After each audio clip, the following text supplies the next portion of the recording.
جاہلیت کے اصولوں میں سے 25واں اصول یہ ہے کہ الاستدلال علی بطلانہ بسبق الضعفاء، دین اسلام کے باطل ہونے کی دلیل یہ ہے کہ اس اسلام کو قبول کرنے میں سب سے پہلے پہل کرنے والے کمزور لوگ ہیں، غریب لوگ ہیں۔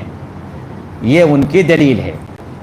دین اسلام باطل ہے، اس کی دلیل ان کے ہاں یہ ہے کہ اس کو قبول کرنے میں جن لوگوں نے پہل کی یہ لوگ غریب ہیں، فقیر ہیں، مسکین ہیں، لہذا یہ دین باطل ہے۔ اگر یہ دین حق ہوتا تو اس کو قبول کرنے میں پہل کرنے والے بڑے بڑے شورما ہوتے، بڑے بڑے کبار لوگ ہوتے، عظما ہوتے، بادشاہ ہوتے، شاہان ہوتے، وزراء ہوتے، خلیفہ ہوتے۔ مگر جب ہم دیکھ رہے ہیں کہ اس کے پیروکار، اس کو ماننے والے، اس کو قبول کرنے والے، اس کو ہاتھوں ہاتھ لینے والے بلال ہے، عمار ہے، اس طرح سے کمزور لوگ ہیں، لہذا کمزور لوگوں کا دین اسلام کا قبول کرنا اس بات کی دلیل ہے کہ یہ دین باطل ہے۔ یہ اصول جاہلیوں کا ہے، یہ اصول جاہلیوں کا ہے۔ جبکہ اللہ تعالیٰ نے اور رسول اللہ صلی اللہ علیہ وسلم نے جاہلیت کے ان اصول کو بالکل نکار دیا اور کہا یہ اصول غلط ہے، باطل ہے، صحیح نہیں ہے، صحیح نہیں ہے۔ وہ اس طرح سے ہم سب یقین رکھتے ہیں اس بات پہ کہ جناب محمد رسول اللہ صلی اللہ علیہ وسلم نبی برحق ہیں اور وہ آخری نبی ہے، اس میں کسی کا شبہ نہیں ہے۔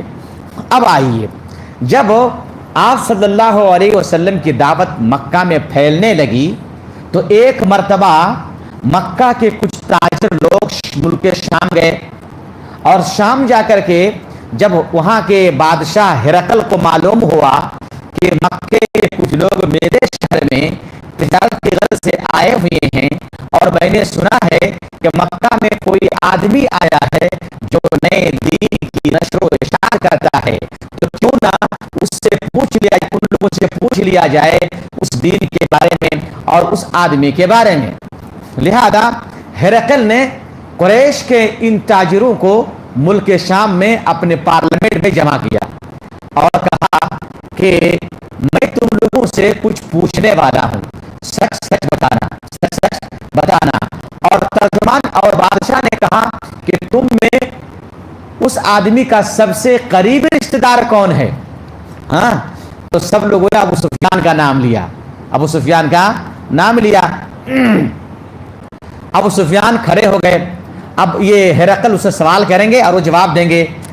یہ ابو سفیان کہتے ہیں کہ میں کبھی جھوٹ نہیں بولتا ہوں، لیکن اس دن میرے خیال میں آیا کہ بادشاہ جو پوچھے گا، اگر جواب میں محمد صلی اللہ علیہ وسلم کی تائید ہو رہی ہے تو میں ایسا جواب نہیں دوں گا، بلکہ میں جھوٹ بول کر کے غلط جواب دوں گا۔ لیکن جب میں دیکھا کہ میرے پیچھے قریش کے اور لوگ کھڑے ہیں تب وہ میری ہچکیاں بند ہو گئی کہ میں کیسے جھوٹ بولوں گا، میں اگر جھوٹ بولوں گا تو یہ لوگ تو سچ بول دیں گے نا، تو لہذا میں سچ ہی بولوں گا۔ تو اب بادشاہ اس سے سوال کرنے لگتے ہیں، اس سے پوچھنے لگتے ہیں۔ اس سے ایک سوال یہ تھا کہ ابو سفیان ذرا بتاؤ کہ تمہارے شہر میں جو نبی آئے ہیں اس کے پیروکار امیر لوگ ہیں یا غریب لوگ ہیں، بڑے لوگ ہیں یا چھوٹے لوگ ہیں؟ تو ابو سفیان نے دبنگائی سے کہا کہ نہیں، چھوٹے لوگ ہیں، بڑے لوگ نہیں، کوئی آ رہے ہیں، کمزور، نادار، ناتواں لوگ قبول کر رہے ہیں۔ تو اس وقت ہرقل نے کہا کہ انبیاء کا سلسلہ ایسے شروع ہوتا ہے، انبیاء کا سلسلہ ایسے شروع ہوتا ہے، غریب لوگ آتے ہیں، کمزور لوگ آتے ہیں، پھر دھیرے دھیرے ان کا کارواں بنتے جاتا ہے اور پھر وہ ایک مضبوط شکل اختیار کر لیتا ہے۔ اور اسی کی طرف میرے نبی صلی اللہ علیہ وسلم نے ارشاد فرمایا تھا کہ بدأ الاسلام غریبا وسيعود غریبا فطوبى للغرباء، اسلام کا آغاز ہوا ہے اجنبیت کی حالت میں، یعنی نئی چیز ہے، غریب لوگ ہیں، نادار لوگ ہیں، اچھی چیز نہیں ہے، ایسے شروع ہوا ہے، اور اسلام آپ کے لیے ایک وقت ایسا بھی آئے گا کہ اسلام حقیقی اسلام کے ماننے والوں کو اجنبیت کی نگاہوں سے دیکھی جائے گی کہ تم لوگ کیا کر رہے ہو. جیسے آج اہل سنت الجماعت کے ان لوگوں کو جو خالص حدیث و قرآن پر جمے ہوئے ہیں ان لوگوں کو کہا جاتا ہے, کبھی ان کو اہل خبیث کہا جاتا ہے, کبھی جو ہے کہتے ہیں کہ نبی کی عزت نہیں کرنے والے ہیں, قرآن کی عزت نہیں کرنے والے ہیں. غلط بات ہے. حدیث و قرآن پر جمے رہنا اور اس پر گالی سننا یہ خوشخبری کی بات ہے اللہ کے رسول کی طرف سے. فطوبی للغرباء, ایسے اجنبی لوگوں کے لیے خوشخبری ہے جنت کی.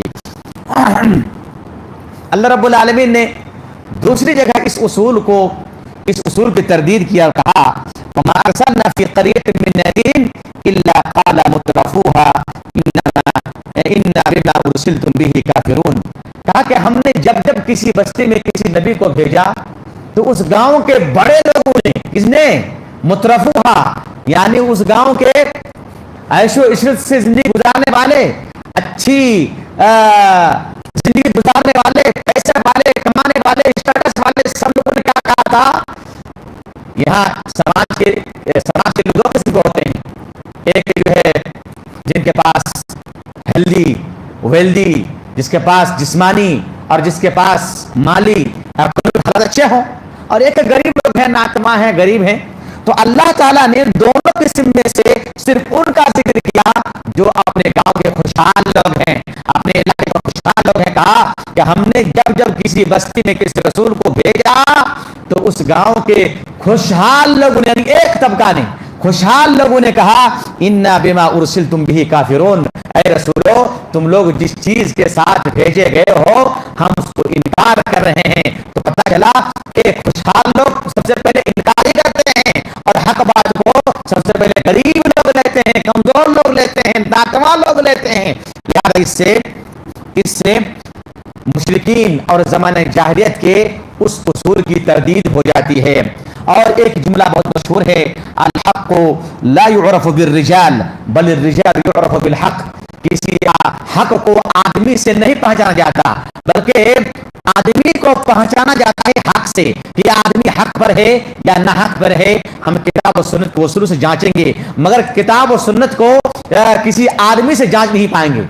کسی آدمی سے کہہ دیا کہ غلط ہے تو ایسا نہیں دیکھیں گے کہ اس کی بات صحیح ہے نہیں. لہذا حق کا جانچ یا حق کا معیار کتاب و سنت ہے, کوئی آدمی نہیں ہے. اور آدمی کو پرکھا جائے گا حدیث و قرآن کے معیار پر.